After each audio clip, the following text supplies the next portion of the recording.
Do you know that the trauma Gypsy Rose went through as a kid could actually change the way her brain works? When people talk about Gypsy Rose, they often mention the horrible things she went through with her mom. But what a lot of people don't realize is that abuse like that can actually damage a person's brain. Yeah. When a kid is constantly stressed out or scared, their brain gets stuck in survival mode. This means their brain is always ready for danger, and that messes with how it grows and works. Important parts of the brains, like the areas that help us remember things, control our emotions, and make decisions, can get damaged. Over time, this can lead to serious problems with memory, emotions, and thinking clearly. Sound familiar? In this series, we're going to talk about how abuse like Gypsy Rose's affects the brain and what that means for people who go through similar things. Let's dive in. And remember, 75% of your brain is developed before the age of 4. She was held captive and kept away from almost everyone for the majority of her life. That's gonna affect the brain. Gypsy Rose's traumatic childhood didn't just hurt her feelings, it also messed with her ability to remember things. Your memory is kind of like a library where everything you've learned is stored.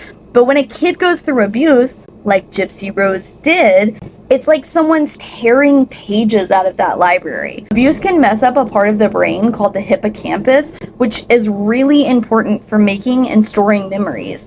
If this part of the brain gets damaged, it can be hard to remember new things or even what happened yesterday. Sometimes when the brain tries to protect itself, it can block out really bad memories altogether. This happened to me. This is called dissociation, and it's why some people have gaps in their memory, like they can't remember parts of their life. This isn't just a problem for kids. Adults who were abused as children can also have trouble with memory, but memory isn't the only thing that gets affected. We'll talk up next about how abuse changes the brain structure. Gypsy Rose's brain wasn't just hurt emotionally, her brain's actual structure was changed by the abuse she suffered. Think of the brain like a building that's under construction. Now, imagine if that building was shaken up by an earthquake. That's what happens to the brain when a kid like Gypsy Rose goes through abuse. Kids who are constantly stressed out from abuse can have less gray matter in their brains. Gray matter is what helps the brain process information and control emotions. If there's less of it, the brain doesn't work as well.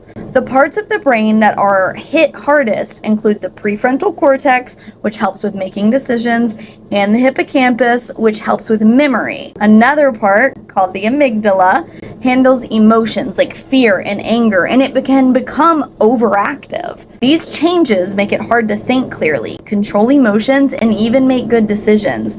But how does this affect someone's day-to-day life? We'll talk about that in the next video. Ever wonder why Gypsy Rose seemed to have such a hard time controlling her emotions? The abuse she went through made it almost impossible, and she's pregnant. Imagine trying to drive a car with brakes that don't work right. That's what it's like for someone who's been abused as a kid when they try to control their emotions and thoughts. When parts of the brain like the prefrontal cortex don't develop properly, it's harder to control impulses and make good decisions. This can mean acting without thinking or having big mood swings. We've seen that.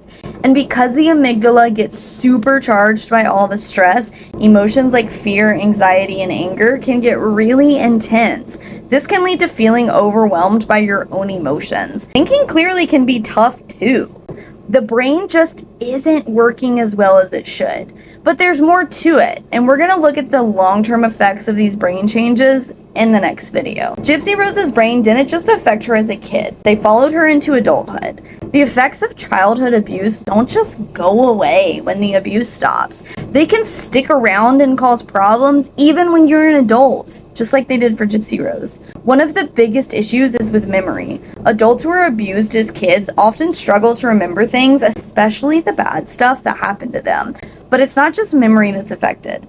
The emotional instability caused by changes in the brain can lead to things like depression, anxiety, and even PTSD. This can make it really hard to trust people or form close relationships, Sound familiar? It can even cause someone to repeat patterns of abuse in their own relationships. And let's not forget how these brain changes can mess with everyday life. School, work, and even just hanging out with friends can be tough. But it's not all bad news. In the next video, we're going to talk about how the brain can heal. Even though Gypsy Rose's brain was damaged, there's still hope. Her brain and others like hers can heal.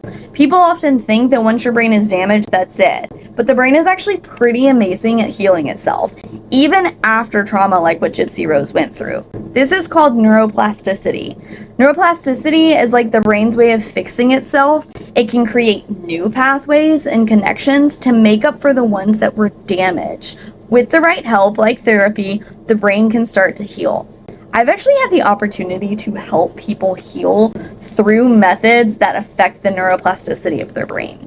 Therapies that focus on trauma, like cognitive behavioral therapy, can help calm down the overactive parts of the brain and strengthen the parts that control emotions and decision making. Plus, having a strong support system like friends, families, or counselors can make a huge difference in recovery. So even though childhood abuse can leave deep scars, it doesn't have to define your whole life. The brain can heal, and with the right help, things can get better. There's always hope, and that's what I want you to remember from this series, is that through time, through therapy, through time, Gypsy Rose's memories will get stronger, she will get better, and things will get better for her. At the end of the day, we're all just doing our best, and we should try being a little bit kinder to each other.